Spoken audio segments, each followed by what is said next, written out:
Welcome back, dear friends. This is Lit ECT, the YouTube channel which tries to provide authentic and relevant material to help you in your exams like NTA NET English.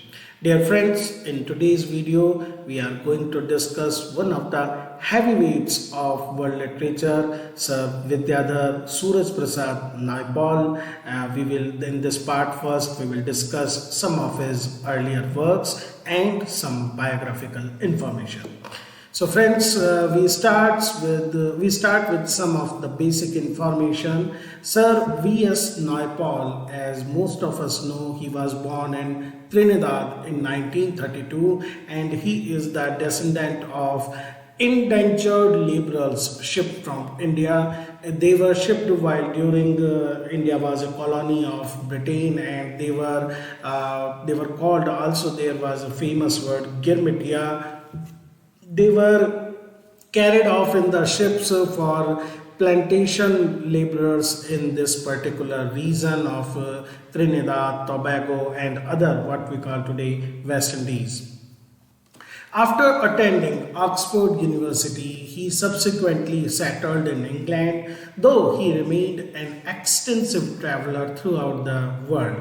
He worked briefly for the BBC as a writer and editor for the Caribbean Voice program. Dear friends, he is known for his pessimistic novels. His outlook towards the world is rather pessimistic, but he presents them, especially in his early novels, in quite comical and ironical garb, and most of his works are either set in these Trinidad and other locations or other developing countries. He is winner of many prestigious awards. He won the Booker Prize in 1971 for In a Free State. Then he was awarded Trinity Cross, which is Trinidad and Tobago's highest national honor. He won it in 1989. He was also knighted with the Sir in 1990. And the crown of all these, in 2001, he was awarded the Nobel Prize, and the committee point out the reason behind his revelation of the suppressed histories. So he is a very important writer in post-colonial, we can say, studies. If we look at his published work, he is both, we can say, a writer of importance in fictional and non-fictional mode. We talk about his fictional, his first novel, The Mystic Masseur, the second one, The Suffrage of Elvira, Muggle Street, A House for Mr Biswas, Mr Stone and the Knight's Companion, The Mimic Man, A Flag on the Island, In a Free State, Gorillas, A Band in the River, The Enigma of Arrival, Away in the World, Half Alive, The Night Watchman's Occurrence Book, and other comic inventions and magic seeds. These are some of his novels and short story collections. Equally important are his non-fiction works, in which we include The Middle Passage, Impressions of Five Societies, British, French and Dutch in the West Indies and South America. These are his experiences when he traveled to these places. An Area of Darkness is the first book of his India travelogue series. 3 books he has published. Thrice he has, or more than thrice he has visited India, and every time he basically framed certain assumptions for which he was severely criticized by Indian thinkers and writers.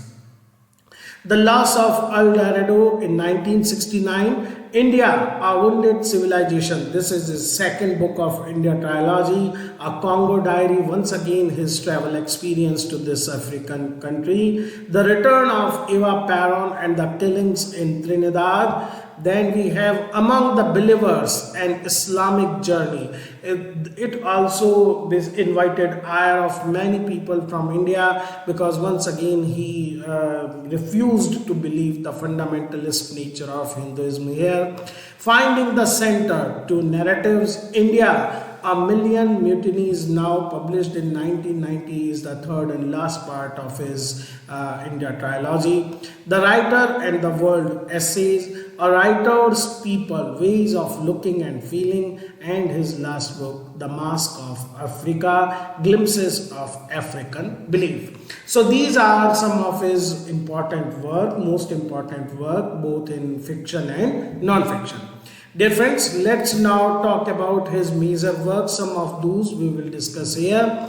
The Mystic Masseur, first published in 1957. It was the winner of John Llewellyn Rhys Prize in 1958, and it was later adapted to screen. This was the first work of Naipaul to be adapted to screen in 2001 by Merchant Ivory Production. Dear friends, it is the story of a poor and frustrated young teacher-writer who belongs to the lowest caste of Trinidad. The story begins in 1940s as the narrator tells how a young masseur had special ability to heal through his mystic massages. Now, the name of the protagonist is Ganesh Ramsumir. He is the protagonist. He is a young, educated man in Trinidadian village, Four Ways. After the death of his father, he is at crossroads. He doesn't know what he should do, wandering on bicycle the whole day, thinking about his future. What can he do? What should he do? Ram Logan, who is his father's friend and also a shop owner, he advises him to take up massaging as a profession, but Ganesh is not so keen about taking it, so he still drifts. It is a chance meeting with Mr. Stewart. Now Mr. Stewart is basically, he pretends to be a Hindu mendicant. He talks with Ganesh in Hindi language, and Ganesh is obviously very much attracted to this man, and he realizes him that he can also have these mystical powers in him, and to improve his financial conditions, Ganesh now starts giving the massage treatment to local inhabitants, claiming to have miraculous powers. Actually, this is once again his art of delivery, his art of discourse that make people believe in him. There is a boy who is suffering from, we can say, a kind of hallucination, dark clouds coming to his mind, and then he treats him, and he treats him successfully. After this, his reputation in village, because he is also very educated, and now he is believed to possess some mystical qualities, people come to flock to him. Now, because he doesn't have a particular residential, we can say, fixity, so he comes to live with his aunt, the Great Belcher. This is the name of the aunt. You can understand why this particular epithet is used. Now, she is very much interested in his future. She also gives him a lot of books which basically belonged to her husband, who is also now dead. Now, he is not much interested in his profession. Now, people come to him believing that he has some hidden healing powers. He doesn't hesitate to play the role of mystic in a very dexterous style. Ram Logan persuades him to marry his rather semi-literate daughter Leela. And now Ganesh does thinking it to be his destiny, because he knows that the day he steps at the threshold of Ram Logan, it was predestined that he would marry Leela. Now it is Bihari, who is another shop owner. He puts the idea of becoming an author into Ganesh's mind. Ganesh orders a lot of books, and initially Leela also supports him in his ambition. But finding that Ganesh is not seriously interested in anything, she eventually leaves him and goes back to her father's house. Eventually, Ganesh is able to publish his first book, which is entitled 101 questions and answers on the Hindu religion. It pleases both Leela and Ram Logan. However, they are angry and completely shocked by the fact that Ganesh dedicated the book not to them but to Bihari. After the initial poor response to the book, Ganesh now dons the role of a religious guru and with advertising and promoting his healing powers, and with this people also start believing in his ability. The selling of his book also begins to rise along with his popularity. Ram Logan tries to cash in his popularity by arbitrarily raising taxi fare every day because he owns all the taxis of the town and people want to come to Ganesh's house. When Ganesh comes to know about this fact, he threats to start his own cab service. Now finally Ram Logan is subdued.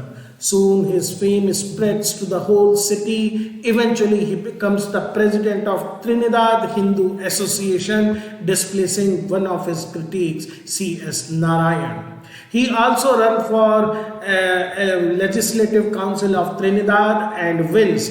But as he starts doing some reforms, he comes to realize that politics is not his cup of tea. He also publishes a memoir, The Years of Guilt, which becomes an instant bestseller. So the complete novel is journey of this man Ganesh, who is at the beginning of the novel is a drifter, we can say not able to find his walk of life, but in the end, through his perseverance, through his determination and dexterous skills, he becomes even goes to the extent of becoming a member of Legislative Council of Trinidad. He may remind you of Raju in The Guide by R.K. Narayan.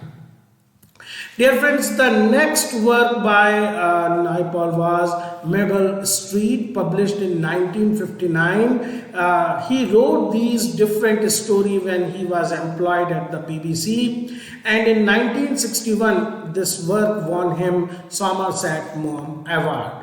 It is basically collection of short stories and they are linked together by a spatial common location which is based on a real street, Louis Street, where the author Naipaul lived with his family in 1940s. There are total 17 stories and each deal with a character who lives at Megal Street. Some of these popular famous characters are Bogart, who is a person who lives to America to fulfill his dream but instead becomes a failure like many of them. Popo, who is a failed carpenter. George, a man with failed marriage. Man losing his mind after the death of his dad. Wordsworth, an aspiring poet who has written only a single line. Titus, the teacher of Popo and also living in an illusionary world. Laura, a prostitute with 8 children from 7 men. Ados, a garbage man who loves to collect books but never reads them. Bolo, a pessimistic man who eventually wins a lottery. The final story, How I Left Megal Street, brings all the characters together, and it is actually the only story in which the narrator is able to leave this location. Otherwise, all these characters are trapped into their everyday life. Once again, I may remind you of fictional town of Malgudi, where R.K. Narayan very beautifully, remarkably presents the ironies, bittersweet ironies of the life. In the same fashion, Naipaul presents these characters on the canvas of small Trinidad villages. A House for Mr Biswas, published in 1961, is based on his own experiences as a child. Now actually, the first 3 works, The Mystic Masseur, Megal Street and House for Mr Biswas, they were published by Andre Deutsch. Now Andre Deutsch was a publisher based in London and he published these 3 works. In 2019, BBC News listed a house for Mr. Biswas on its list of 100 most influential novel. In fact, in the Times supplement list also, this novel stands on a very high rank. So it is the first great success commercial and critically by Naipaul. It is another comedy of manners set in Trinidad. Novel is divided into a prologue, two parts with different chapters, and an epilogue. In the prologue, we come to know about the protagonist, Mr. Mohan Biswas, who died of a disease in his own house, which he bought against the wishes of his wife. Now we comes to the background story. In the flashback, we come to know about this child Mohan, who was born with 6 fingers, and it was during a family feud. Mohan is considered to be an unlucky child by the pundit. Even his sneezing caused many accidents. He was to stay away from water bodies. One day Mohan takes a neighbor's calf for a walk, and as he is lost in his first experience of seeing the river water flowing, the calf is drowned. Scared of punishment, Mohan hides himself, searching for him and the calf. Mohan's father Raghu, he comes there and he is also drowned. So you can understand the irony of his being an unlucky child and how he is predicted to stay away from water bodies. This incident causes the Biswas family to fall apart. His sister is taken to their wealthy aunt and uncle Tara and Ajoda. Mohan, along with his mother Dipti and his brothers, go to live with other relatives. He starts his formal education at Pandit Jairam's school, but because of his behavior, he is soon shown the door. His sister elopes, and his distraught mother sends Mohan to live with Tara and Ajoda, but his uncle Ajoda sends him to live with his brother Bhandat, a rum shop owner who abuses him. Now, because of all these things, he feels quite hurt and insulted. He decides to start his own work. After meeting Alec, he begins to work as a sign painter. At the same time, he starts taking interest in reading, enjoying reading writers like motivational writers like Samuel Smiles. During an assignment to paint for a store for the Tulsis, he comes in contact of Shama and he becomes infatuated of her. He starts flirting with her, but his flirting is taken seriously by Shama's family, and they are happy to marry Shama because they don't have to worry for her dowry. Reluctantly, Mohan has to marry Shama and he becomes part of the Tulsi household. The name of the house is Hanuman House. Mrs. Tulsi, who is a widow, she is the head of this household. Her 2 sons, 14 daughters, her son-in-laws, they all live at the household and they are employed in families' shops and fields. Mohan, the latest entry in this grand mansion, he is treated as a clown and is constantly in conflict with one or another member of the family. As he finds himself under mounting tax, he becomes a driver on one of the Tulsi's sugar estates offered by Seth, who is Mrs. Tulsi's brother-in-law.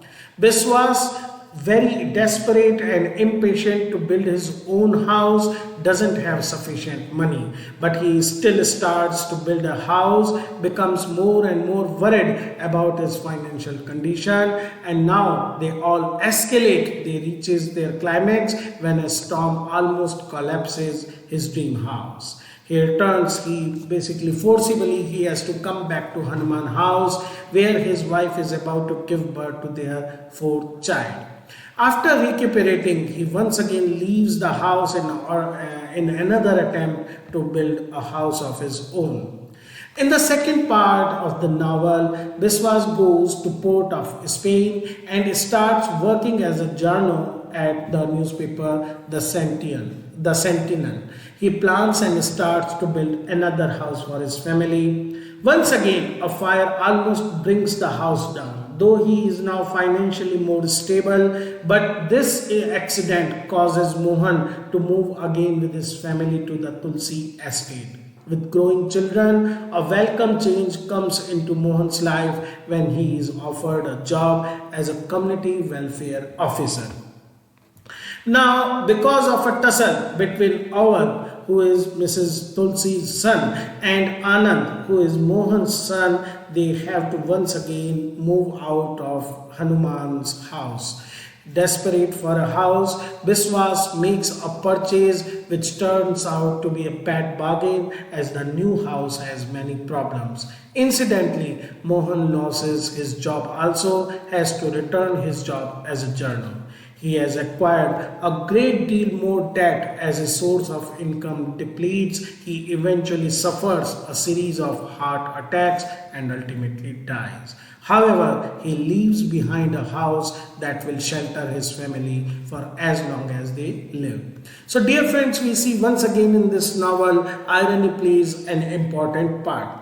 Okay, dear friends, that was all today for V.S. Naipaul, and in the second part we will discuss some of his later important works. Till then, keep supporting, keep giving your important reviews and inputs regarding the channel so that we can improve the quality. Thank you, friends.